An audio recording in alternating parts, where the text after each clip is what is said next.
বিগত ফ্যাসিবাদী সরকার আওয়ামী লীগ পরোক্ষভাবে ইসরায়েলকে স্বীকৃতি দিয়েছিল। কিভাবে?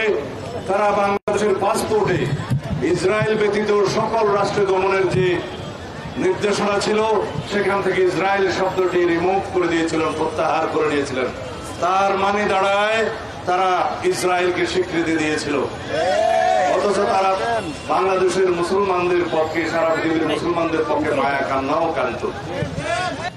যেখানে হাসিনা আশ্রয় নিন না কেন, বাংলাদেশের মানুষ সারা জীবন এই আওয়ামী ফ্যাসিবাদী ইসলাম বিদ্বেষী এই আওয়ামী লীগের বিরুদ্ধে এই ধিক্কার জানিয়েই যাবে যে তারা মুসলিম বিদ্বেষী, ইসলাম বিদ্বেষী, আলেম বিদ্বেষী, সারা পৃথিবীতে ইসরায়েল পন্থীদের সমর্থক ছিল।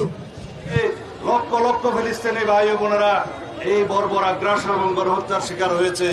সারা পৃথিবীতে আজকে কণ্ঠ উচ্চারিত হচ্ছে ইসরায়েলের বিরুদ্ধে এবং ইঙ্গো মার্কিন ষড়যন্ত্রের বিরুদ্ধে, যে ইসরায়েলিকে যারা মদত দিচ্ছে তাদেরকে সমস্ত মদত বন্ধ করতে হবে এবং ইসরায়েলের সমস্ত পণ্য আমরা বর্জন করব।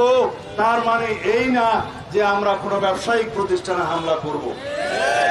গতকালকে বাংলাদেশে কিছু স্থাপনায় হামলা হয়েছে, আমরা তার নিন্দা জানাই এবং এখানে আমরা বলতে চাই সরকারের ব্যর্থতা এখানে লক্ষণীয়, আইন শৃঙ্খলা বাহিনীর ব্যর্থতা এখানে লক্ষণীয়। তাদের উচিত ছিল আগের থেকে এখানে সতর্কতা অবলম্বন করা, তাহলে বাংলাদেশের নামে এই বদনামটা আমাদের দিতে হতো না। আমি আপনাদের সামনে আজকে এই মুহূর্তে বিএনপির পক্ষ থেকে একটি ঘোষণা দিতে চাই। আমরা ফিলিস্তিনি জনগণের পক্ষে এই গণহত্যার, ইসরায়েলি গণহত্যার প্রতিবাদে এবং বর্বর আগ্রাসনের প্রতিবাদে বাংলাদেশ জাতীয়তাবাদী দলের পক্ষ থেকে অতি শিগগির সারা বাংলাদেশে এবং কেন্দ্রীয়ভাবে আমরা একটি বৃহৎ কর্মসূচির ঘোষণা করব। যারা পরাশক্তির একটি অংশ, যারা মদত দিচ্ছে ইসরায়েলিদেরকে, তাদেরকে আহ্বান জানাই এই মুহূর্ত থেকে গণহত্যা বন্ধ করার জন্য আপনাদের পদক্ষেপ নিতে হবে। জাতিসংঘের ভূমিকা প্রশ্নবিদ্ধ, কিন্তু ইসরায়েলিরা কখনো জাতিসংঘের কোন রেজলিউশনের প্রতি সম্মান দেখায়নি। এই ইসরায়েলি সরকার জাতিসংঘের কোন নির্দেশনা, কোন অনুশাসন আজ পর্যন্ত মানেনি।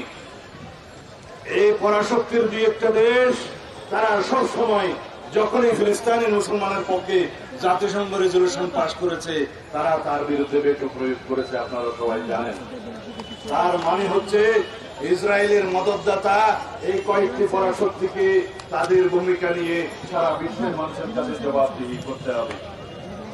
যতদিন পর্যন্ত প্যালেস্টাইন মুক্ত না হবে, যতদিন পর্যন্ত ফিলিস্তিনে গণহত্যা বন্ধ না হবে, যতদিন পর্যন্ত ইসরায়েলি বর্বর আগ্রাসন বন্ধ না হবে, ততদিন পর্যন্ত আমরা অবিরত বাংলাদেশ এবং সারা পৃথিবীর মানুষকে আহ্বান জানাবো। আমরা আমাদের প্রতিবাদ এবং নিন্দা আমাদের জানাতে থাকতেই হবে।